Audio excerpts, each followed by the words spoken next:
Eu nasci numa família abastada e tive acesso a uma boa escolaridade, a muito boas informações e vivi sempre num patamar médio-alto. Mas uma coisa sempre me incomodou, a existência da miséria. Na minha classe, a vida servia para ser usufruída, mas eu me sentia constrangido de usufruir diante da miséria que eu via.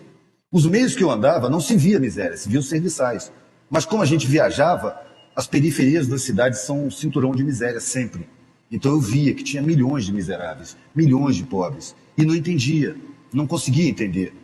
Eu vi crianças da minha idade vivendo em situações que eu não imaginava. E a partir dali eu comecei a questionar. E as respostas não vinham, a resposta era, sempre foi assim, sempre vai ser.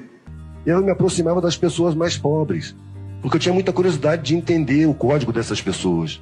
Eu queria sentir igualdade, como quando eu ia nos clubes com os amigos, nos lugares bacanas que eu ia, e eu via o cara tratar com arrogância o servidor, eu me incomodava demais com isso. E eu comecei a perceber que de um lado existe um sentimento implantado de superioridade, e do outro lado existe um sentimento também implantado de inferioridade. E eu tentava me aproximar dos garçons, dos cozinheiros, eu ia para a cozinha, era comum me encontrar na cozinha. E todo mundo me tratava muito bem, mas para eles eu era um rico legal. Porque eu via que eles se tratavam entre si de um jeito, e comigo era de outro jeito. E eu fui crescendo, uma angústia danada, sem saber o que fazer, sem saber, nenhuma profissão me interessava, eu não tinha vocação para nenhuma profissão. Quando eu cheguei nos 15 anos, eu estava convencido de que eu tinha alguma coisa errada. Porque o que mais me interessava, os assuntos que me interessavam, não interessavam mais ninguém. Eu questionava a arrogância da minha classe diante das pessoas mais pobres. E comecei a tentar me enquadrar. Fiz um concurso do Banco do Brasil e entrei. Passei 10 meses e saí horrorizado. Pedi demissão do Banco do Brasil porque eu achei que ali eu era um parafuso, uma porca, uma peça que podia ser facilmente trocada. Quando eu saí do Banco do Brasil, claro, eu queria me enquadrar para não magoar a família. Arte, na época, não era vista pela minha família como uma coisa séria, era um hobby. E o pensamento foi exatamente esse. Pô, eu não quero fazer nada do que me apresentam. O que eu vou ser na vida? De repente acendeu uma luzinha. Militar. Claro, eu sempre vivi no meio militar. Ser militar é fácil. Aí eu fiz um concurso, passei. Meu pai me apresentou o Exército como uma coisa boa para todo mundo, que protegia o povo. Mas quando eu estava dentro do Exército, as instruções que eu recebia eram me atirando contra a população.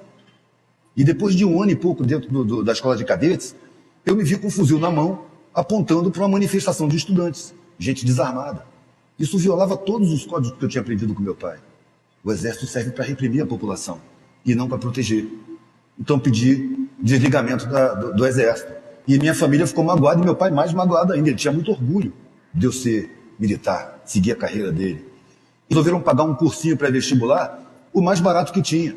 Foi o primeiro contato que eu tive com gente saída do ensino público. E essas pessoas eram desinstruídas. Eu achava o conhecimento deles tão superficial que eu não acreditava. A diferença da minha educação era tão brutal que eu já achei que era uma coisa intencional, não estão mantendo o povo ignorante. Com o tempo eu fui confirmando isso, mas na época era só uma intuição. Eu me guiei muito pela intuição disso, porque a razão me dizia que eu estava errado, a razão mandava eu me garantir. As pessoas me falavam, você tem que se garantir, você tem que se garantir. E fiz vestibular. Pensei até em fazer em Belas Artes, mas a reação familiar foi tal que eu falei, não, tudo bem, tudo bem. Fui na faculdade, peguei os currículos e fui por eliminação. Onde tinha matemática, eu jogava fora. Onde tinha física, biologia, química, e fui eliminando tudo, No final sobraram 2 cursos, Belas Artes e Direito. Direito tá bom para vocês? Ah, Direito tá. Pelo menos isso. Lá fui eu fazer Direito. E entrei na universidade. E pela primeira vez, eu vi explicações para as minhas questões. Porquê da miséria? Quem domina o mundo? Como as coisas são feitas, como a política é influenciada pelo poder econômico, e fiquei encantado durante uns 3 meses. Depois eu percebi que era só conversa fiada, uma revolta que não funcionava, que não ia falar a linguagem do povo, que ninguém ali entrava em favela. De repente eu percebi que os pobres se sentiam culpados pela própria pobreza. Gente que é sabotada desde antes de nascer, que o mundo já recebe mal quando vem. Eu percebi que a grande maioria era pobre. Então tem que chamar os pobres para a luta. Mas os pobres estão aí, desinstruídos e narcotizados por uma mídia criminosa que planta valores, usando psicologia do inconsciente. Numa novela, o pobre que é legal chega no fim da novela e enriquece, você vê a riqueza como um prêmio. Rico, safado, durante a novela inteira, no fim da novela, ele cai na miséria. está plantando a miséria como castigo. Então a miséria hoje é considerada um castigo da incompetência. Um fator determinante, o encontro que eu tive com um senhor de quase 90 anos no meu prédio. Essas coisas são uns acasos entre aspas, né? Ele estava sentado na saída do prédio e de repente eu estava saindo e ele me chamou para conversar. Ele falou assim, olha, cara, eu fiz tudo o que me disseram para fazer. Eu sou um cara bem sucedido na vida. Eu estudei comércio exterior. Eu tenho empresa de importação e exportação. Eu ganho um dinheirão. Eu sou um vitorioso. Mas eu estou chegando perto dos 90 anos. Eu estou cheio de doença, tomando um monte de remédio. Eu sinto que a morte está chegando. E a minha vida não faz o menor sentido. Eu sou um vitorioso, mas eu me sinto um derrotado. Eu saí dali em transe. E isso não vai acontecer comigo. Eu vou morrer antes, mas não vou chegar na idade desse cara dessa maneira. Larguei a universidade, eu não quero mais aqui não. Eu não quero ser advogado mesmo. Vou largar, não quero ser doutor. Eu vou fazer a experiência de não ter nada. Eu queria ver o mundo do outro lado. Quando eu cheguei em casa, com meus documentos. Eu tive uma conversa longa com meu pai, ele não conseguiu entender. E não podia mesmo, ele não tinha condição de... Se ele entendesse, a vida dele perderia o sentido. Primeiro ele falou que eu não tinha ambição nenhuma. E eu falei exatamente o contrário, eu tenho uma ambição desmedida. Tão grande que dinheiro, conforto, facilidade, posição social é pouco. Isso não me satisfaz. Eu quero mais. E ele perguntou, afinal, o que você quer da vida? Eu quero saber para que eu estou aqui, para que serve a vida. Não é possível que a gente nasce para se garantir materialmente. Porra, a gente vai sair. Se o objetivo da vida fosse constituir patrimônio, quem constituísse patrimônio não morria. Mas morre, frequentemente divide a família com patrimônio enorme. Os filhos brigam para disputar, então esse não é o objetivo da vida. Eu vou entrar em depressão, óbvio, eu vou detestar tudo. Vou cair na vala comum dessa grande maioria que anseia pela sexta-feira de uma forma doente e entra em depressão na segunda-feira. E aí eu cheguei num ponto que eu falei, eu vou procurar um sentido para a vida. Ou eu vou encontrar, ou eu vou morrer procurando. Aí ele facilitou o processo para mim, falou, se você sair por essa porta, você não é mais filho. Você não faz parte da família. Pode esquecer que a gente existe. Na hora foi um choque. Anos depois eu percebi que isso foi uma grande vantagem. Porque eu saí sozinho, desprovido de família. E o que me levou até ali? A não aceitação do mundo como me apresentam. Me apresentaram um mundo onde eu ia ter que competir com todo mundo. Comecei a perceber a tristeza dos derrotados. Eu não quero produzir esse sentimento. Eu não quero mais competir. Mas o mundo cobra que você entre nessa. Quando eu era moleque, eu achava que a pessoa era médica, o cara escolhia a profissão da medicina para diminuir o sofrimento das pessoas que sofrem. E hoje eu vejo que não. Faz medicina para ganhar dinheiro, para ganhar status.